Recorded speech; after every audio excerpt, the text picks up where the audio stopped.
Everyone now is talking about the playoffs. When, like I said, when Mario first said it in November, it was like kind of a bad word, and it was like hush, hush, don't talk about it, don't use that word. In the last month or so, though, everybody is saying that word. Macklin Celebrini, Tyler Toffoli, everybody is saying it. Let's get to Sheng Peng, our favorite Sharks beat writer. You can catch his stuff on San Jose Hockey Now. Also does stuff with NBC Sports California. A question I had for you about the Sharks. What is Ryan Worsofsky's deal? You deal with him every day, and he seems like a great guy, but it's also very interesting. He's got a young roster, and he seems like kind of a classic tough love coach. There was the interaction that you posted last week in which he was asked about Will Smith's backhand pass and saying like, hey, does your heart drop when he does something special like that? And he was like, no, my heart drops when he turns the puck over at the blue line. And he gets in these little digs, and he said that he would give up one of his children if the team could get a win earlier on in the season. What's his deal? What's his vibe? Yeah, that really is not a coach for the youth, right? If you give up your own child, huh? So anyway, though, no, I think that he is, like you said, he is a little bit of, there is that tough love there. I think that there is a standard with this team that he's trying to get them to. Like, hey, it's great that you guys are on the fringe of the playoff race. It's great that you guys are in the highlights, but this is ultimately not going to win the Sharks a Stanley Cup or win the Sharks playoff games. And who knows if Worsofsky will be the coach when they get there. But I think he is right in that, though, that there are little things that they need to keep working on. Even in their kind of their best winning streaks, I think he is doing his job of kind of holding them to the ground. Actually, I remember when the Sharks started off the season like 7-6-3, which was amazing for the Sharks if you know their history the last few years. And then Mario Ferraro talked about the playoffs, and that's the first time that word has been uttered seriously in the Sharks locker room, like in 4 or 5 years, playoffs. And I asked him about that in mid-November, and he's like, hey, this team's not ready for the playoffs. We got a lot to learn. And so I think he's just doing what a good coach, I think, should be doing. You shouldn't be kind of rewarding, even if you're getting some good results, you shouldn't be rewarding bad habits. So do you think that the expectations have shifted in San Jose, both in the room and amongst the fan base, given the surprise this season of this team's success? Yeah, absolutely. You can tell. Everyone now is talking about the playoffs. When, like I said, when Mario first said it in November, it was like kind of a bad word, and it was like hush, hush, don't talk about it, don't use that word. In the last month or so, though, everybody is saying that word. Macklin Celebrini, Tyler Toffoli, everybody is saying it.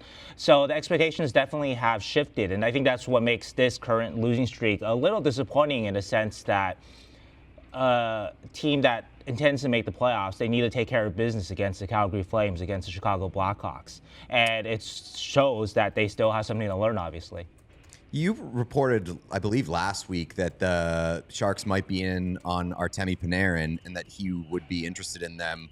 Do you expect any sort of true aggression in terms of approach with the trade deadline?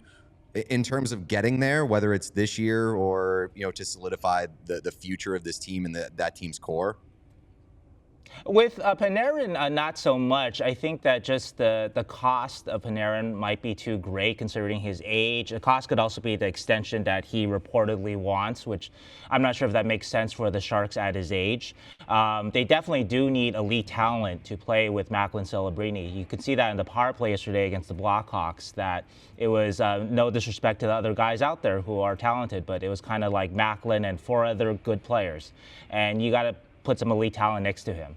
So in terms of the aggression at the trade deadline, well, they already did make a very aggressive move in Keith Sherwood, who we still haven't seen yet, but it was a very aggressive move for the Sharks, so hopefully we see him soon. And I would expect them to. I mean, you don't need to be a GM to look at this roster and see that they do need to improve their defense. And so I'm sure the Sharks will look into that, but of course, everybody's trying to improve their defense. And the way the Sharks want to do it in terms of probably trying to get somebody that can grow with their roster, so a youngish defenseman who is top 4, who's trading that? The Sharks last year, do you think that they look at Wallman and they're like I don't know how he fit in with the group. You just never know. But I look at that, I understand trading Ceci, expiring contract, and even though he's probably good for vibes there because he's a hell of a person, you say, yeah, we can get something for this guy. They get a first-round pick for Jake Wallman, but is that one that they look back on and they're like, man, I know he's been hurt this season, but like if we had one more guy, he wouldn't solve the defense problems. But I look at that group and I'm like, they need one or two guys. So you think that that's one that maybe they look back on and say, was that the right move? Yeah, I think last year made a lot of decisions based on where they were in the standings. I mean, I think even a Mikhail Gradlin, even though he's a little bit older and he was a UFA, good player, and they could use him offensively this year. And he was very, very good in the room, too. And so with the Jake Wallman, maybe they do look back on that a little bit. But I think, though, talking around the league or people, sources around the league at that time, though, there was a sense that, I don't know, people thought that Jake Wallman was going to be a guy that the Oilers would eventually give 7 years, $49 million, and do a pretty good job in the playoffs, too. And so a lot of credit to Jake there for getting the bag and showing in the playoffs that he deserved that. And so I'm not sure if there was a belief around the league that this was a guy that was going to be sort of a playoff caliber top four defenseman. I mean, Steve Yzerman didn't think so, right? So there seems to be a general agreement that, like, this team really needs defense. Do you get the sense that the Dougie Hamilton situation might be revisited? Like, it was reported that he turned down a deal to San Jose in the offseason based off of where they were as a team and kind of maybe wanting to stick around New Jersey where there actually was expectations to contend. But now that seems to have flipped. Like, do they revisit Dougie? Do you know if there's any interest from Dougie's end about maybe reconsidering his stance? I had to check into that, but you know what? There should be, right? Because when he made that decision, I think then the Sharks pivot and they signed John Klingberg, who's done, even though he's been healthy scratched a couple of times, a pretty good job. He's got 10 goals, so it's not bad for a guy that you're picking up on a one-year flyer. In terms of Dougie, though, I think it could make sense if the Devils keep falling out of the race or in the off-season because Klingberg's only signed for this season. And so you'll need some kind of power play solution at the next, like a bridge solution if you don't find your Quinn Hughes type, which is, of course, impossible or almost impossible to find. Minnesota found it this year. But anyway, so Dougie's got 2 more years on his contract. So I can see that being revisited again this summer or even if the Devils keep falling out of it this year. But they need him right now, though, right, with Luke Hughes out. Last thing I want to ask you is just like you obviously deal with Macklin Celebrini a lot, and I feel like he has to deal, and to a degree Will Smith has to deal with stan culture in a way that few San Jose Sharks, and I say that with all the love in my heart for the greats of the Sharks, Patrick Marleau, Joe Thornton, et cetera, have had to deal with just because of the time in which they live. They're young, they're cool, everybody loves them. How do those guys deal with that? I think that it's still a work in progress because even though both of them have had a lot of attention in their life, #1 pick in Macklin, #4 pick in Will Smith, that the attention that they're getting, especially I think this year and growing from last year, is not something that I'm not sure if the entire organization, the Sharks, was ready for it. Because like you mentioned, they've had superstars in Joe Thornton, but not the same kind of following around them. And I mean, by and large, look, this following is a great thing. There's a lot more people at Sharks practices, a lot more excitement, a lot more people talking about the Sharks. It's going to lead to some real hockey fans in the end. But there is also the dark side of some of this. And so definitely that's something that they've got to adjust to. I think they are adjusting to it fine overall, the players, I mean, themselves. But it is definitely something to look out for, that kind of culture, yeah. Is Macklin the biggest star in the Bay Area right now? Like, where does he rank amongst, like, a Steph Curry? Like, is Steph Curry's stock going down while Macklin is rising? And, like, are non-Sharks fans hopping on to how good Macklin Celebrini is right now? Well, let's pump the brakes a little bit. I mean, if you dropped a Steph Curry in the middle of downtown San Francisco and Macklin Celebrini, I think Macklin would be pretty safe.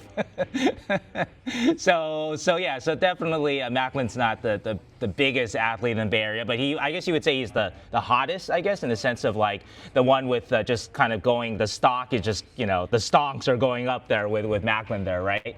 And so, so I would say that's accurate. I think that that for sure a guy like Steph, like, yeah, he's obviously, you know, on the older side of things. He's not going to be, but I mean, he's done so much in the Bay Area. I don't know if there's any comparison. I mean, Macklin, you know, Macklin's got to win a few titles here, right? So that's where we start even talking about that. So, but this is the window for the Sharks to do it, though. They talked about that years ago, like 15 years ago, when the Sharks were good and the Warriors weren't good. The 49ers were kind of scuffling, right? And that was a window for the Sharks to win a couple of championships with the Thornton Marlowe teams and really take the imagination in the Bay Area. And the Sharks failed to do that. And this chance is right here again because the Warriors are getting older. The Giants, who knows what they're doing. And the 49ers are, of course, consistently competitive, but they're maybe on the older side, too, with some of their players. So this is the window for your Macklin Celebrinis, your Will Smiths, and whatnot to kind of take hold of the Bay Area. Is the media kind of following it in accordance with how the fans are? Like, are you seeing more people show up to practice, not just the fans, but when you get in the scrums, do you have those moments where you're like, oh, that channel sent somebody? Yes, and that's no criticism of the Bay Area sports media. Look, they got to cover what people are interested in, right? And I don't blame them for not being interested in the Sharks for the last few years. I mean, look, the Canucks team that I watched a couple of days ago, watching and talking about the Fruit Cups, that's how bad the Sharks were 2 years ago, the last 2023-24, before they drafted Macklin. So I don't blame the media, but definitely though we had a pre-Olympic availability with Macklin before they went on this road trip, and a lot of reporters from San Francisco, some people from San Francisco coming down to talk to Macklin. A lot of questions. I put the availability up on YouTube. A lot of questions about Steph Curry because that's their entry point. Hey, Macklin's dad is Rick Celebrini, who works for the Warriors and knows Steph Curry, and so that's where you get questions like that. Understandable questions because they're trying to introduce this young superstar to their audience in a way that their audience understands, which is through Steph Curry.